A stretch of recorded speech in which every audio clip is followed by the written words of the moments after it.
नमस्कार, आप देख रहे हैं HCN न्यूज और आपके साथ मैं हूं अनुष्ठा सिंह। अग्निपथ स्कीम को लेकर विरोध प्रदर्शन लगातार बढ़ता जा रहा है। इसी कड़ी में आज हम करेंगे बात। हमारे साथ इस वक्त मौजूद है lieutenant general Shankar Prasad sir. Sir, आपका बहुत बहुत स्वागत है हमारे चैनल में। धन्यवाद। सर, मेरा सबसे पहला सवाल आपसे यही होगा कि अग्निपथ स्कीम को लेकर आप अपनी क्या राय रखते हैं? देखिए, अग्निपथ स्कीम में 3 एंटिटीज़ इसमें इन्वॉल्व हैं।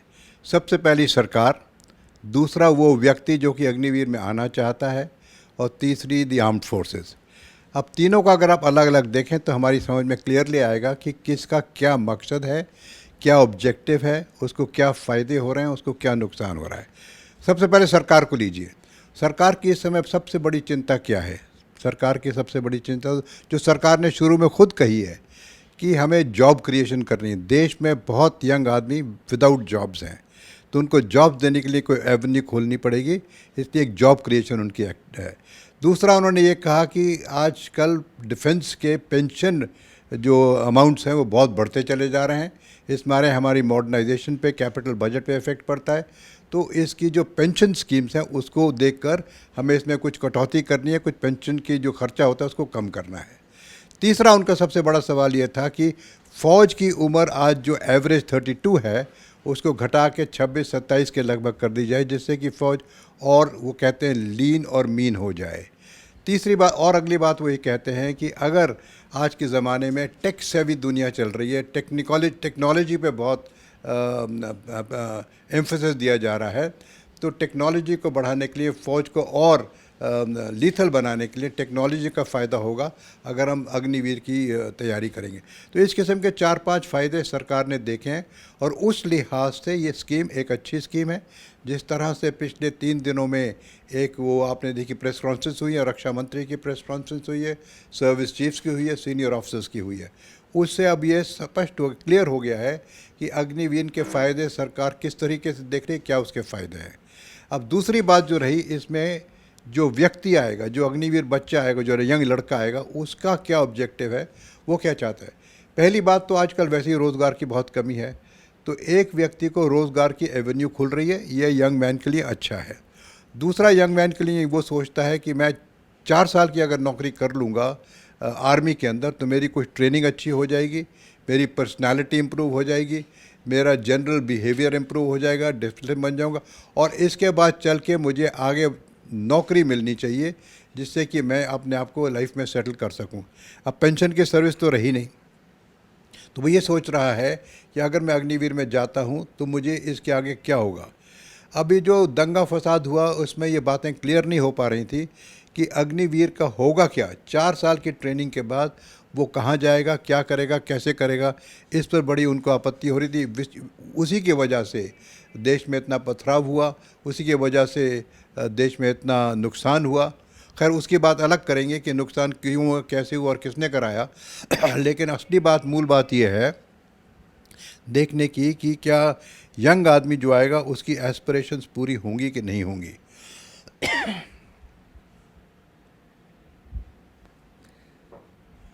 तो शुरू में ये बातें क्लियर नहीं हुई, लेकिन जिस तरह से प्रेस कॉन्फ्रेंसेस चलती रहीं, जिस तरह से आर्मी का कल नोटिफिकेशन इशू हो गया, उससे काफ़ी हद तक क्लैरिटी आ गई है कि इन जवानों का अग्निवीर में नौकरी करने के बाद क्या होगा, अग्निवीर में क्या होगा, अग्निवीर के बाद क्या होगा। तो अग्निवीर में इनको क्लियरली पता लग गया कि किस किस्म की इनको तनख्वाहें मिलेंगी, किस किस्म की, जब ये नौकरी 4 साल की ख़त्म करेंगे तो किस तरह की इनको फाइनेंशियल पैकेट मिलेगा, इनको किस तरह की नौकरियों की अवेलेबिलिटी होगी। सबसे बड़ी चिंता जो जिस वजह से ये परेशानी शुरू हुई वो ये थी कि नौकरी कहाँ मिलेगी और कैसे मिलेगी। अब ये सरकार की तरफ से क्लियर हो गया है कि 10% आपकी वैकेंसीज रखी जाएंगी आपके लिए पैरामिलिट्री फोर्सेस में, पीएसयूज़ में। और बड़े इंटरेस्टिंग बात यह है कि अगर आज का अखबार देखें तो उसमें इंडस्ट्रीज़ जैसे टाटा इंडस्ट्रीज़ है, जैसे महिंद्रा है, जैसे और 2-3 सीनियर बड़े इंडस्ट्रीज़ हैं, उन्होंने भी बयान दिया है कि हम जो लोग अग्निवीर की ड्यूटी करके आएंगे 4 साल की, उनको अपनी अपनी संस्था में, अपनी ऑर्गेनाइजेशन में एम्प्लॉयमेंट देंगे। और अगर उनके पास हमारी हमारी संस्था के लिए, हमारी ऑर्गेनाइजेशन के लिए स्किल्स नहीं है, तो उनको स्किल्स की ट्रेनिंग देके उनको इसमें वर्थ द वाइल बनाएंगे, उनको यूज़फुल बनाएंगे। तो इन सब चीज़ों को देखते हुए मैं समझता हूँ कि सरकार की तरफ से और इंडिविजुअल की तरफ से सरकार ने पूरी कोशिश कर ली पब्लिक को बताने के लिए कि उसको सरकार को क्या फ़ायदा हो रहा है और जो व्यक्ति आ रहे हैं उनको क्या फ़ायदा हो रहा है। तो जहाँ तक ये दो एंटिटीज़ हैं, जैसे गवर्नमेंट हुई और सरकार हुई और ये इंडिविजुअल्स हुए, वो किस तरह से इसके बेनिफिट ले सकते हैं, वो बड़ा क्लियर हो गया। और दोनों की तरफ से ये स्कीम एक मेरे ख्याल से अच्छी स्कीम है। और इसमें देखिए, इस किस्म की स्कीम में आपने पिछले 10 दिन में ही देख लिया, 8-10 दिन में देख लिया कि रोज़ कुछ ना कुछ नई क्लैरिटी आ रही है। अभी और बहुत चीज़ें क्लैरिटी होनी है। हो सकता है कि 1-2 दिन चलेंगे तो कल आज परसों में कुछ और क्लैरिटी आएगी, कुछ लोग और इसको एग्जामिन करेंगे तो सजेशन देंगे तो और क्लैरिटी आएगी। तो ये अब जो लग रहा है ये ऑन गोइंग प्रोसेस हो रहा है। इसमें आज प्रधानमंत्री की ब्रीफिंग है, प्रधानमंत्री को शायद डायरेक्टिव देंगे सर्विस चीफ्स को, उसके बाद कुछ और इसमें रिफाइनमेंट आएगी। तो ये सब चीज़ें कंटिन्यूस चल रही हैं। अब लास्ट बात जो है वो है इसमें आर्म्ड फोर्सेस पर क्या इफ़ेक्ट पड़ेगा। देखिए, आर्म्ड फोर्सेस में इसका इफ़ेक्ट की 2-3 बातें हैं। पहली बात तो हमें ये समझनी चाहिए कि bulk of the armed forces, चाहे आर्मी हो, चाहे नेवी हो, चाहे एयरफोर्स हो, ऑपरेशनली कमिटेड है। Large number of military personnel are committed in insurgency. Large number are committed in high altitude warfare, जैसे लद्दाख हुआ, सियाचिन ग्लेशियर हुआ. Large number of people committed in northeast insurgency. Large number of people are committed in Arunachal Pradesh against Chinese border. Equal large number is committed against Pakistan on the line of control. So हमारी operational deployment इस समय बहुत ज़्यादा है। मैं समझता हूँ कि अगर आप देखें तो more than 3/4 of the armed forces are operationally committed. उसके अलावा जो ऑपरेशनली कमिटेड नहीं भी होते हैं वो भी एक तरह से कमिटेड रहते हैं, क्योंकि उनको ट्रेनिंग करनी पड़ती है जिस इलाके में बैठे हैं। और दूसरा, हमें उन्हें हमेशा तैयार रहना पड़ेगा कि अगर कोई नेचुरल कैलामिटी हो जाती है, जैसे कोई अर्थक्वेक कहीं आ जाए, जैसे कोई बाढ़ आ जाए, तो उसमें भी इनकी बड़ी ज़रूरत पड़ती है। तो इस बात से we must clearly understand this कि आर्म्ड फोर्सेस की कमिटमेंट 24 आवर्स 24/7 है, पूरे साल इनकी कमिटमेंट है। अब इसमें जो यूनिट्स हैं, देखिए, एक तो रेजिमेंटल सेंटर्स होते हैं जहाँ पे ट्रेनिंग होती है, देयर कॉल्ड पीस एस्टेब्लिशमेंट्स। जो यूनिट्स वॉर एस्टेब्लिशमेंट में हैं, जो कि इस समय कमिटेड हैं, उनके पास तो ऑन द जॉब ट्रेनिंग ही हो सकती है जब जवान आएगा। अब एक जवान जिसकी ट्रेनिंग हम नॉर्मली 9 महीने की करते थे, अब उसकी ट्रेनिंग 9 महीने से घटा के 6 महीने कर दी गई है। तो ये तो मानना पड़ेगा कि उसमें कुछ कटौती तो हुई है, चाहे हम कितनी भी कोशिश कर लें कि उनको और रिगरस ट्रेनिंग दें और इंटेंस ट्रेनिंग दें, 9 महीने को इनकम्पस कर दें 6 महीने में, लेकिन 3 महीने का गैप तो फिर भी रह ही जाएगा। बहरहाल, जब ये लोग यूनिट में जाएंगे, अब यूनिट की कमिटमेंट पर डिपेंड करता है। इससे पहले एक और चीज़ कहना बहुत ज़रूरी है। हमारी आर्मी और नेवी और एयरफोर्स के अंदर बहुत सारी ब्रांचेज हैं, जैसे कि infantry, artillery, armoured corps, engineers, EME, electrical and mechanical engineer. उसी तरह से नेवी में बहुत डिपार्टमेंट्स हैं, बहुत अलग अलग डिपार्टमेंट्स हैं। उसी प्रकार से एयरफोर्स में, तो इसमें बहुत टेक्निकल चीज़ें होती हैं। अब जैसे कि आप मिसाल के तौर में एयरफोर्स ले लीजिए, उसमें कितनी टेक्निकली ब्रांच होगी। वो फ्लाइंग तो करेंगे नहीं जवान, ये जो एयरमैन आएंगे, they will only be supporting the flying branch of the army of the air force. तो उनको क्या टेक्निकल, भर्ती करने के समय हमें बहुत केयरफुल होना पड़ेगा कि हम किस वैकेंसी में भर्ती कर रहे हैं। अगर एयरफोर्स में वैकेंसी है टेक्निकल टाइप की, वो किस डिपार्टमेंट में वैकेंसी है। अगर हमें आर्मी में उसको एम्प्लॉयमेंट करनी है तो किस किस्म की हमें इसमें वो चाहिए। जैसे कि कोई सिग्नल्स हैं, उसको सिग्नल में क्या टेक्निकल बैकग्राउंड चाहिए, क्या मिनिमम एजुकेशन लेवल होना चाहिए। तो हर एक जगह आज की तारीख में डिफरेंट रिक्वायरमेंट्स होंगी। हर एक आर्मी के, नेवी के, एयरफोर्स विंग्स में अलग अलग बैकग्राउंड की रिक्वायरमेंट। तो हम जब रिक्रूटमेंट करेंगे, जैसे 40-50 हज़ार की रिक्रूटमेंट पहले साल में होगी, उसमें देखना पड़ेगा कि हमें टेक्निकल आदमी ईएमई में कितने चाहिए, हमें टेक्निकल आदमी आर्टिलरी के लिए कितने चाहिए, आर्मर्ड कोर के लिए, इन्फेंट्री के लिए, जो हमारी ब्रांचेज हैं।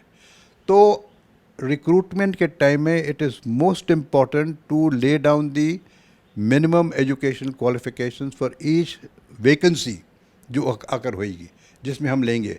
अब जैसे हमें मिसाल के तौर पे 100 आदमी लेने हैं सिग्नल्स डिपार्टमेंट में, सिग्नल्स की वैकेंसीज हैं, उसमें किस किस्म की एजुकेशन लेवल हो सकती है जिससे कि वो व्यक्ति सिग्नल्स में आए बेसिक ट्रेनिंग करने के बाद, और वो अपनी टेक्निकल एजुकेशन की वजह से इक्विपमेंट को क्विकली अंडरस्टैंड कर सके, क्विकली उसके साथ काम कर सके। So first important part the armed forces have to do is to see कि they do recruitment as per the vacancy occurring, what are the education qualifications. उसके बाद दूसरी बात यह है कि इस एजुकेशन क्वालिफिकेशन क्या ये एडिक्वेट है। हम कह रहे हैं 17 साल से 21 साल के बच्चे आएंगे। अब 17 साल से 21 साल के बच्चों की एजुकेशन क्वालिफिकेशन क्या होगी? अगर आप कहते हैं कि सबसे नॉन टेक्निकल आर्म इन्फेंट्री है, तो आज के ज़माने में मेरा मानना यह है कि इन्फेंट्री अब no longer is non technical, infantry भी बहुत टेक्निकल हो गई है। अब इन्फेंट्री के अंदर जिस तरह से इक्विपमेंट्स हैं, जिस तरह से वेपन्स हैं, they are highly technical. Infantry battalion में ड्रोन्स आते हैं, नाइट विजन इक्विपमेंट्स आती हैं, किस्म किस्म के हथियार आते हैं, वैराइटीज़ ऑफ एमिनेशंस आते हैं, मशीन गन्स हैं, मिसाइल्स हैं, कितनी अलग अलग चीज़ें हैं। उनमें माहिर होना बहुत ज़रूरी है। अब बात यह आती है कि हमें training, having got the correct man for the correct job, कौन सी ब्रांच में वो जा रहा है, किस तरह से वो एंट्री हुई, उसके बाद उस इक्विपमेंट के उसको ट्रेनिंग करानी है। आप अगर देख लीजिए कि हमने बड़ा अच्छा एक आदमी well educated, well trained regimental centre से इनिशियल ट्रेनिंग यूनिट्स में आके उसने अगर अपना हिस्सा ले भी लिया, तो वो क्या उस वेपन को चलाने में, क्या उस इक्विपमेंट को चलाने में इतना माहिर है। क्योंकि अगर आप देखें आज, अगर कश्मीर में देख लें एक एग्जाम्पल, वहाँ कोई टेररिस्ट बैठे हैं, 4-5 टेररिस्ट बैठे हैं किसी घर में, अब उनको जाके एम्बुश करना, उनको जाके डिस्ट्रॉय करना is a job of split second. अगर स्प्लिट सेकंड में आपने गोली उसको आइडेंटिफाई करके, हाँ ये मिलिटेंट है, आइडेंटिफाई किया, और उसको स्प्लिट सेकंड में आपने गोली फायर करके उसको नष्ट नहीं कर दिया, तो वो गोली फायर करके आपको नष्ट कर देगा। सो इसलिए बहुत चुस्त ट्रेनिंग चाहिए, बहुत प्रैक्टिस वाली ट्रेनिंग चाहिए। इसको आर्मी करेगी, आर्मी पूरी कोशिश करेगी, और ये थोड़ी है कि पूरी पलटन एक साथ अग्निवीर की आ जाएगी। अगर आती भी है, एक बटालियन में 10 आदमी आए, 15 आदमी आए, 20 आदमी आए, उनको हम अलग से ट्रेनिंग कराएंगे। उनको एक सेक्शन के अंदर एक व्यक्ति जाएगा। इन्फेंट्री सेक्शन में 11 आदमी होते हैं, उसमें एक शायद 2 आदमी मैक्सिमम अग्निवीर के जाएंगे, वो सीखेंगे, और 4 साल की सिखलाई के बाद अच्छे सोल्जर बन सकते हैं। मेरा जो आर्मी का एक्सपीरियंस है उससे मैं ये कहूँगा कि एक व्यक्ति को एफिशिएंट सोल्जर बनने के लिए, वर्थ वाइल सोल्जर बनने के लिए कम से कम 5 से 6 साल लगते हैं। खैर 4 साल में हम उसको कोशिश करेंगे बना दें। तो बहुत सारी बातें आर्मी की, लेकिन मैं अंत में ये कहूँगा कि आर्मी भी पूरी कोशिश करेगी कि ये स्कीम सक्सेसफुल हो, और मुझे पक्का भरोसा है कि आर्मी कोई भी चीज़, देखिए आर्मी का प्रिंसिपल क्या है, सरकार एक हुक्म देती है, आर्मी उस हुक्म को मुकम्मल करती है, चाहे कुछ भी ऑर्डर्स हों, चाहे ऑपरेशनल टास्क हो, चाहे एड टू सिविल अथॉरिटीज़ हो, चाहे इंसर्जेंसी हो, सरकार का हुक्म आता है, आर्मी उसको मुकम्मल करती है। आर्मी के अंदर कोई फेलियर हो ही नहीं सकता। Army has only got success, success and success. क्योंकि जैसे आप एथलेटिक में दौड़ रनेंगे, एक गोल्ड मेडल हो सकता है, एक सिल्वर मेडल हो सकता है। आर्मी के अंदर सिल्वर मेडल नहीं हो सकता। आर्मी में गोल्ड है और कुछ नहीं है। अगर आपका गोल्ड मिल गया तो आप जिंदा हैं, अगर आप सिल्वर के लिए जा रहे हैं तो आप मर गए। So there is no runners up in the army. तो आपको ऐसे व्यक्ति को ट्रेन करना, ऐसे व्यक्ति को इस्तेमाल करना, और आर्मी इसको करेगी, इसमें हमें कोई डाउट नहीं है। ये ज़रूर है कि आर्मी के ऊपर इसका मैक्सिमम प्रेशर पड़ेगा। जितना प्रेशर सरकार के ऊपर पड़ रहा है कि वो जॉब आइडेंटिफाई करें, इतना खर्चा बचाएं या घटाएं, जो व्यक्ति है उसको सेटिस्फाई करें, लेकिन सबसे बड़ी जो चैलेंज होगी इस स्कीम को सक्सेस बनाने के लिए, वो आर्मी के लिए होगी। आर्मी इसको ज़रूर कुछ ना कुछ इसमें तरीके निकालेगी। हमारी आर्मी के ऑफिसर्स बड़े वर्सेटाइल हैं, हर एक टास्क को अकम्प्लिश करेंगे, इस टास्क को भी अकम्प्लिश करेंगे, चाहे उनको कितनी भी अपनी कुर्बानी ना देना पड़े। इतना विरोध प्रदर्शन, देश की संपत्ति को जलाना कितने हद तक सही है? देश की संपत्ति जलाने को कौन सपोर्ट कर सकता है? मेरी तो समझ में ये नहीं आ रहा कि पिछले 10 दिन से जब से ये चल रहा है, कौन पॉलिटिकल पार्टी है, कौन ये संस्था है जो कि देश को जलाना चाहती है? क्यों? क्योंकि देश को बचाने के लिए हम व्यक्तियों के लिए लड़ रहे हैं। ये कहाँ की लॉजिक है? मेरी तो बिल्कुल समझ में नहीं आ रहा कि कौन से लोग हैं जो इन व्यक्तियों को भड़का रहे हैं।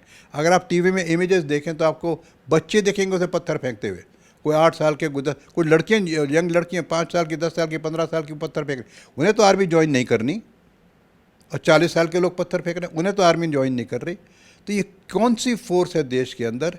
इसको सरकार को मेरे ख्याल से ध्यान से इन्वेस्टिगेट करना पड़ेगा और पता करना पड़ेगा कि कौन सी फोर्स थी ये, कौन लोग थे ये जो इसको भड़का रहे हैं। दूसरी बात, देखिए इस समय इस चीज़ को पॉलिटिसाइज करना मेरे ख्याल से देश के लिए बहुत गलत होगा। देश इस समय सिक्योरिटी के लिहाज से बहुत नाजुक टाइम से निकल रहा है। आतंकवाद है कश्मीर के अंदर, नॉर्थ ईस्ट के अंदर, पाकिस्तान के साथ लाइन ऑफ कंट्रोल पे इशू रहते हैं, चाइना के संग बड़ा भारी इशू लद्दाख में चल रहा है।